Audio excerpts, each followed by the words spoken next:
Un beso de Judas. Mi mirada se desvió hacia el otro lado del jardín, donde Silvia cautivaba a un grupo de inversores. Llevaba un vestido de seda esmeralda que parecía haber sido cosido sobre su piel, un faro de éxito y elegancia. Éramos un equipo. Yo era la artista, la que soñaba con líneas y espacios. Ella era la estratega, la que convertía mis sueños en contratos millonarios. El yin y el yang, la arquitecta y la negociadora, la soñadora y la realista. O eso me había hecho creer. Unos minutos después, el sonido metálico de un tenedor contra una copa de cristal silenció las conversaciones. Era Javier.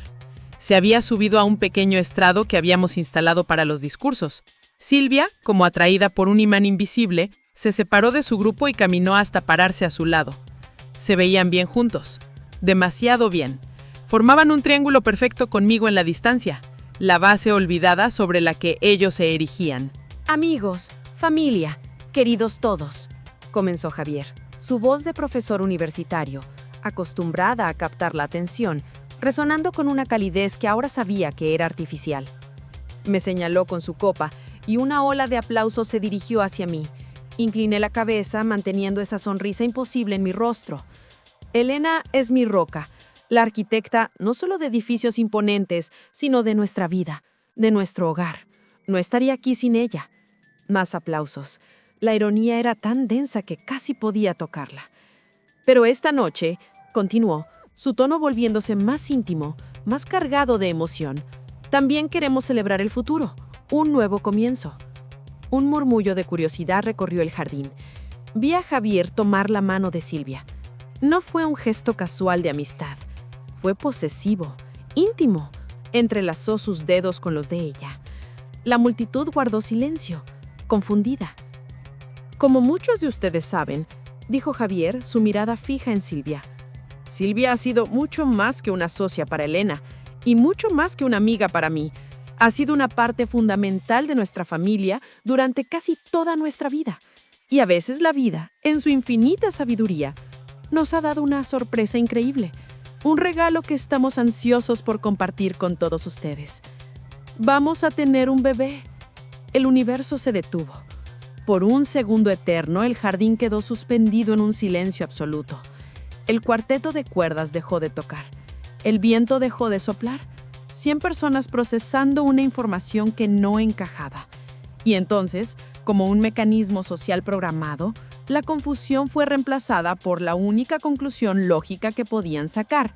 Mi mejor amiga, nuestra amiga del alma, estaba embarazada, y mi esposo y yo, como sus confidentes más cercanos, éramos los portavoces de su alegría. El jardín estalló, un tsunami de aplausos, vítores y gritos de felicitación. Vi a mis suegros abrazándose, llorando de alegría. Vi a mis clientes sonriendo. Vi al mundo entero celebrar la noticia que era en realidad el anuncio público de mi ejecución. Todos los rostros se giraron hacia mí, esperando mi reacción. La de la mejor amiga, la de la futura tía honoraria, y yo, la arquitecta de mi propia ruina, les di una actuación digna de un Oscar. Aplaudí con una fuerza que me dolió en las palmas. Sonreí tan amplio que sentí que los músculos de mi cara se iban a romper. Incluso me llevé una mano al corazón, un gesto de pura y conmovedora sorpresa. Avancé entre la multitud que se apartaba para dejarme pasar. Subí al estrado. Abracé a Javier primero. «Felicidades, cariño. Estoy tan feliz por ti», le susurré, sintiendo la rigidez de su cuerpo. Luego me volví hacia Silvia. La abracé con fuerza, sintiendo el calor de su cuerpo contra el mío, el cuerpo que albergaba el fruto de su traición. Le susurré al oído, mi aliento cálido contra su piel. «Felicidades, amiga. No tienes idea de cuánto me alegro». El imperceptible temblor que recorrió su cuerpo fue mi primera pequeña victoria. La única señal de que, en el fondo de su alma corrupta, sabía que algo fundamental, estaba terriblemente mal. Pero la verdad es que mi mundo no se había derrumbado en ese instante bajo las luces del jardín. Se había pulverizado 48 horas antes en el silencio opresivo de nuestro vestidor, gracias a la arrogancia de un descuido. Un par de pendientes de esmeralda. Y a partir de ese momento, cada segundo de mi vida había sido un acto de guerra fría.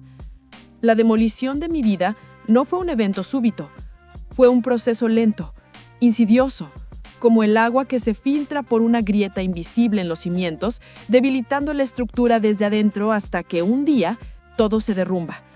Las señales habían estado ahí durante meses, quizá incluso un año.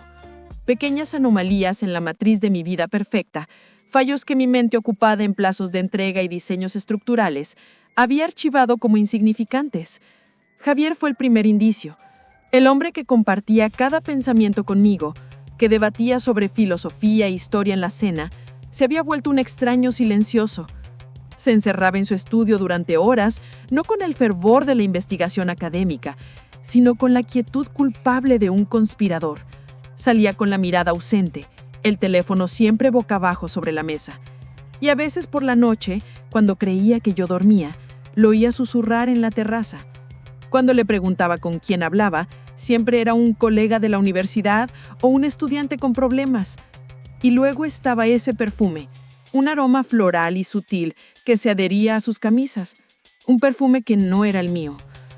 Luego estaba Mateo, mi hijo, el centro de mi universo. Nuestra complicidad, antes tan sólida, se había erosionado. El adolescente que me contaba con entusiasmo sobre sus experimentos de química o sus desastres amorosos, ahora me recibía con un muro de silencio. Cada pregunta mía era una intrusión, cada consejo una crítica. Sus respuestas eran monosílabos afilados, sus ojos permanentemente fijados en la pantalla de su teléfono. Las discusiones se volvieron frecuentes y siempre con el mismo estribillo. Papá sí me entiende, Silvia me escucha. Y la frase que se me clavó en el corazón como un dago. Tú solo te preocupas por tus estúpidos edificios, mamá. Nunca estás aquí de verdad. Me hizo sentir culpable, una madre ausente, y me esforcé más, intentando derribar un muro cuya existencia no comprendía. En la oficina, el cambio fue igualmente sutil. Silvia, con su sonrisa tranquilizadora, asumió gradualmente el control total de las finanzas. Me decía: tú eres el genio creativo, Elena. No te agobies con los números. El mercado está difícil. Hay una recesión en el sector de la construcción de lujo. Tenemos que ser muy cuidadosos, recortar gastos. Me mostró hojas de cálculo, gráficos descendentes. Parecía lógico. Le creí. ¿Cómo no iba a hacerlo? Era Silvia, la niña con la que compartí secretos bajo las sábanas con una linterna. La mujer que sostuvo mi mano durante el parto de Mateo. Confiaba en ella implícitamente. Así que firmé los documentos que me puso delante. Autoricé los recortes, acepté los retrasos en los pagos. Me apreté el cinturón, sin darme cuenta de que la soga me la estaban poniendo al cuello. La primera grieta visible apareció el jueves por la noche, 2 días antes de la fiesta. Había dejado un conjunto de planos en el coche de Javier y bajé a la garaje a buscarlos. No estaban en el asiento trasero. Busqué en el del copiloto, palpando el espacio entre el asiento y la consola central. Mis dedos tropezaron con algo pequeño, metálico y frío. Lo saqué. La luz tenue del garaje se reflejó en una delicada gota de esmeralda, rodeada por un halo de diminutos diamantes. El aire se solidificó en mis pulmones. Lo reconocí en instantes. Era un pendiente. Parte del par que le había regalado a Silvia por su 40º cumpleaños. Un diseño único, encargado a una joyera artesanal que solo ella y yo conocíamos.